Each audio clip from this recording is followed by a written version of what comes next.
Imagine waking up tomorrow and finding out that there is no government anymore. What would happen? Who would provide security? Who would run government offices, schools, and hospitals? In this video, we're going to talk about how governments run a country. But before we understand how governments manage a nation, we first need to understand what a government actually is.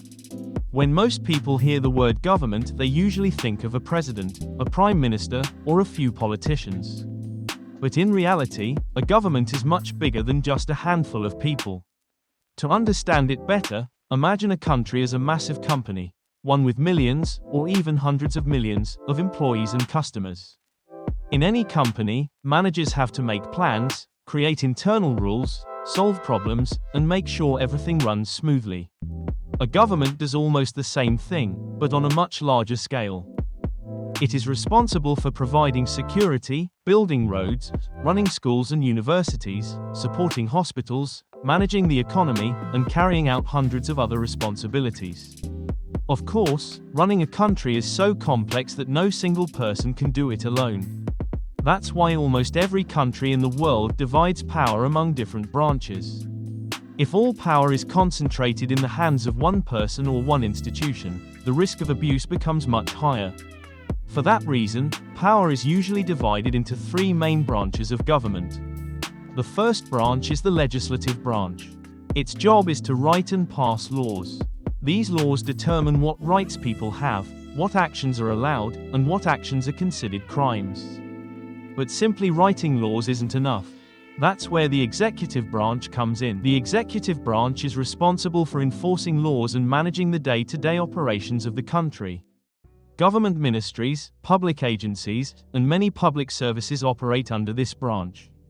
For example, if a law is passed to build a new highway, it is the executive branch that must provide the funding, manage the project, and make sure it gets completed. But here's an important question.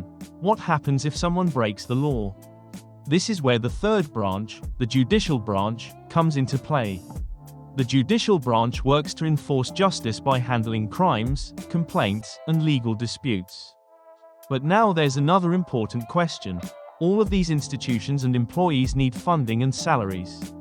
So where does a government get the money it needs to run a country? Running a country is extremely expensive. Paying teachers, doctors, police officers, and firefighters, building roads, maintaining hospitals, and providing hundreds of other public services all require money. So where does that money come from? For many governments, the biggest source of income is taxes. Whenever you buy something, start a business, or earn an income, a portion of that money may be paid to the government as tax.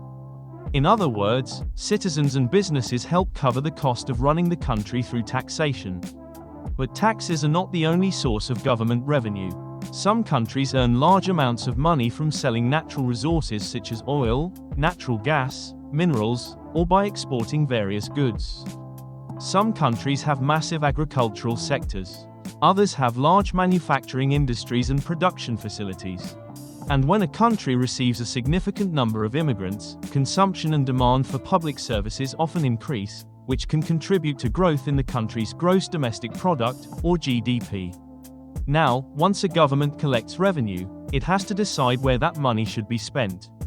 This is one of the most important responsibilities of any government because financial resources are always limited, while the needs of a country are almost endless.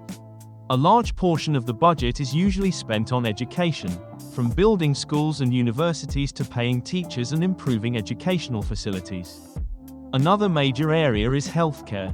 Hospitals, medical centers, healthcare equipment, and public health programs all require funding. Governments also spend significant amounts on security and defense. Police forces, emergency services, and in many countries, the military, all receive part of this budget. In addition to all of this, governments invest in infrastructure, things we use every day but rarely stop to think about. Roads, bridges, airports, power grids, water systems, and internet networks all require constant maintenance and development. Sometimes, governments have to balance different needs and make difficult choices. But how are these decisions actually made? Who decides where a country's budget should be spent? When it comes to running a country, decisions are usually much more complicated than the choices we make in our everyday lives. That's why governments typically gather a large amount of information before introducing a new policy. Economists, scientists, engineers, and experts from different fields analyze the country's situation and provide their reports to decision makers. Different proposals and solutions are then discussed and evaluated. For example, if a city is facing severe traffic congestion, the government must decide whether to build new roads, expand public transportation, or find another solution. Once a plan is selected, the required budget is allocated and the organizations responsible for carrying it out are assigned. In many ways, running a country is like steering a massive ship across the ocean. Even a small decision can change its course. But even the best governments face major challenges. Challenges that can sometimes shape the future of an entire nation. If you think running a country is only about writing laws and managing budgets, it's important to remember that governments deal with major challenges every single day. One of the biggest challenges is the economy. Governments must work to control inflation, create job opportunities, and provide conditions that allow businesses to grow. When the economy struggles, millions of people are affected. Another major challenge is corruption. When individuals or organizations misuse their power for personal gain, resources that should be used for the country's development are wasted. That's why many countries have established oversight systems and anti-corruption laws. In addition, governments must be prepared to deal with unexpected crises. Earthquakes, floods, droughts, widespread diseases, or even global economic crises can completely change a country's plans. In today's world, governments also face international challenges. Relationships with other countries, global trade, migration, and security issues can all have a major impact on a nation's situation.